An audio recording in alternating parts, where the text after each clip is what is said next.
Class 11th। आज हम लोग पढ़ने वाले हैं क्लास 11th आईपी का लिस्ट इन पाइथन। पाइथन का इंट्रोडक्शन चैप्टर हमने ऑलरेडी पढ़ लिया जिसका नाम ब्रीफ ओवरव्यू ऑफ पाइथन है। अगर आपने उसको नहीं पढ़ा है तो मेरे चैनल पे जाना। चैनल पे जाने के बाद वहाँ पे प्लेलिस्ट का एक ऑप्शन रहता है, वहाँ पे जाना। वहाँ पे आप क्लास 11th आईपी की प्लेलिस्ट सर्च करना। उसमें आपको शुरू से चैप्टर नंबर 1, 2, 3 जितने भी आईपी के रिलेटेड टॉपिक्स हैं सारे वहाँ पे मिल जाएंगे 11th क्लास के। आज हम लोग करने वाले हैं लिस्ट इन पाइथन। तो बिना किसी देरी में शुरू करते हैं। इस वीडियो में मैं पूरा लिस्ट कवर कर दूंगा। तो सबसे पहले देख लेते हैं लिस्ट। देखो, इसकी डेफिनेशन कभी नहीं आती, मेरे एग्जाम्स में तो कभी नहीं आई। इसमें हमेशा न्यूमेरिकल्स आते हैं। न्यूमेरिकल्स क्या मतलब, प्रैक्टिकल क्वेश्चंस आते हैं जो कि आपको लिखने रहते हैं कि लिस्ट में अगर ये ऑप्शन आया है, सॉरी ये अगर इसमें फंक्शन है तो क्या आउटपुट होगा इसका, या फिर कोई लिस्ट बनाने को दे देगा आपको 5 नंबर में, तो आपको वो करना रहता है इसमें, ठीक है। बट फिर भी बेसिक नॉलेज होनी चाहिए, तो मैं इसकी डेफिनेशन भी बता रहा हूँ। List is a sequence data type. ये सीक्वेंस डाटा टाइप है, सीक्वेंस में हैपन होता है। मैंने पिछली वीडियो में बता रखा है जो कि पाइथन की वीडियो थी। Enclose in square bracket. इस लिस्ट हमारी हमेशा स्क्वायर ब्रैकेट्स में होती है, ठीक है। ब्रैकेट्स का यहाँ ध्यान देना। कभी कभार लिस्ट और डिक्शनरी में डिफरेंस पूछ लेता है, बट पूछा नहीं जाता, बट फिर भी पूछ लिया जाता है, तो याद रखना डेफिनेशन। एग्जाम्पल ऐसे ले लो, L is equals to square bracket open किया 1, 2, 3, या फिर पाइथन स्ट्रिंग ले लिया, इंटीजर ले लिया, फ्लोट वैल्यू ले लिया, उसके बाद स्क्वायर ब्रैकेट में दोबारा से क्लोज कर देना है। List are dynamic, contain duplicates values. ये हमारी डुप्लीकेट वैल्यूज़ भी कंटेन कर सकता है। अब आते हैं हम लोग मेथड्स ऑफ लिस्ट, जो कि सबसे ज़्यादा इंपॉर्टेंट है इस लिस्ट इन पाइथन में, जो कि 5 नंबर का आता ही आता है एग्जाम्स में, ठीक है। सबसे पहले आता है अपेंड।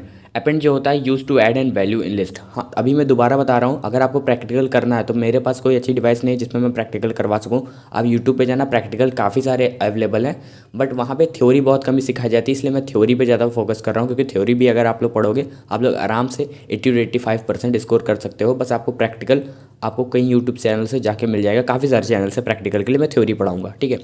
अपेंड्स में आता है use to add value in list, यानी कोई भी अगर वैल्यू आपको किसी लिस्ट में, जो लिस्ट ऑलरेडी एग्जिस्ट कर रही है उसमें अगर वैल्यू ऐड करनी है तो उसमें आप अपेंड का मेथड यूज़ करोगे। एक्सटेंड में आप अगर किसी लिस्ट में दूसरी लिस्ट ऐड करना चाह रहे हो तो उसके लिए एक्सटेंड होता है।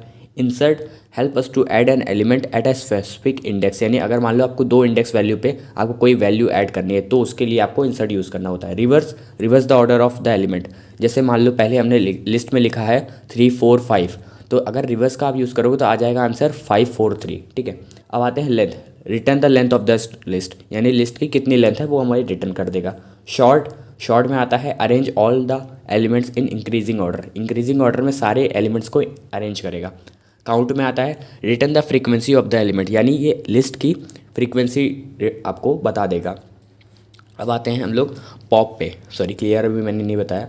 क्लियर पे आ जाते हैं। क्लियर हमारा remove all the elements of the list, यानी लिस्ट की सारी एलिमेंट्स को रिमूव कर देगा क्लियर, ठीक है।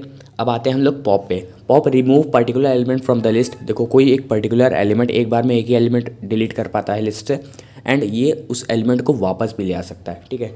डेल स्टेटमेंट क्या होता है, पॉप से रिलेटेड होता है। ये काफ़ी सारे इंडेक्स वैल्यूज़ को डिलीट कर सकता है बट रिटर्न नहीं कर सकता। इसका डिफरेंशिएशन भी आगे दिखाऊंगा क्योंकि एग्जाम्स में आ सकता है। रिमूव में आता है delete the first repeated element, यानी लिस्ट में कोई भी अगर पहला रिपीटेड एलिमेंट है, जैसे हमने लिखा 1, 2, 3, 1, तो 1 2 बार आ रहा है ना, तो जो पहली बार 1 रिपीट हुआ है उसे डिलीट कर देगा ये।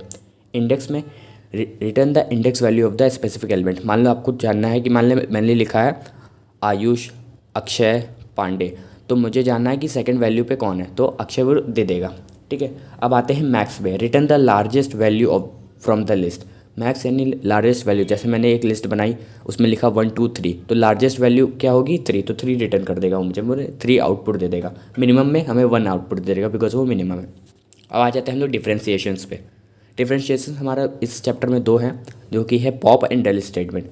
पॉप में क्या होता है, दिस फंक्शन, देखो पहली कॉमन चीज़, ये दोनों ही डिलीट करने के लिए, वैल्यूज़ को डिलीट करने के लिए होते हैं लिस्ट में, ठीक है। पॉप्स में आ जाते हैं। पॉप हमारा होता है this function return the deleted element, ये हमारे डिलीटेड एलिमेंट को रिटर्न कर देगा जहाँ डेल स्टेटमेंट हमारे रिटर्न नहीं कर पाएगा। पॉप एक बार में एक ही एलिमेंट डिलीट कर सकता है, डेल स्टेटमेंट एक बार में कई सारे एलिमेंट्स को वैल्यूज़ को डिलीट कर सकता है। यहाँ पे हमारा पूरा चैप्टर कंप्लीट हो गया है। तो इस चैप्टर में हमने क्या पढ़ा, लिस्ट की सिंपल डेफिनेशंस पढ़ी, मेथड ऑफ लिस्ट पढ़े जो कि काफ़ी ज़्यादा इंपॉर्टेंट है।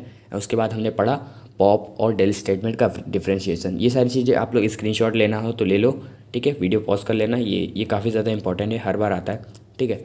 और इसके अगर आपको प्रोग्राम्स चाहिए तो वो भी आपको मेरी आईपी के प्लेलिस्ट में मिल जाएंगे। वीडियो अच्छी लगी हो तो लाइक ज़रूर कर दें और चैनल को सब्सक्राइब करके बेल नोटिफिकेशन को ज़रूर से ऑन कर लेना। काफ़ी सारी वीडियोज़ आएंगी और मैं पूरा आपका 11th का बहुत ही जल्दी कंप्लीट कर दूंगा पूरा सिलेबस इस महीने में। ठीक है, मिलता है आप सबको अपनी नेक्स्ट वीडियो में, तब तक के लिए बाय बाय। और अगर नेक्स्ट वीडियो देखनी है ना तो प्लेलिस्ट में चले जाना क्लास 11th आईपी के मेरे चैनल पे।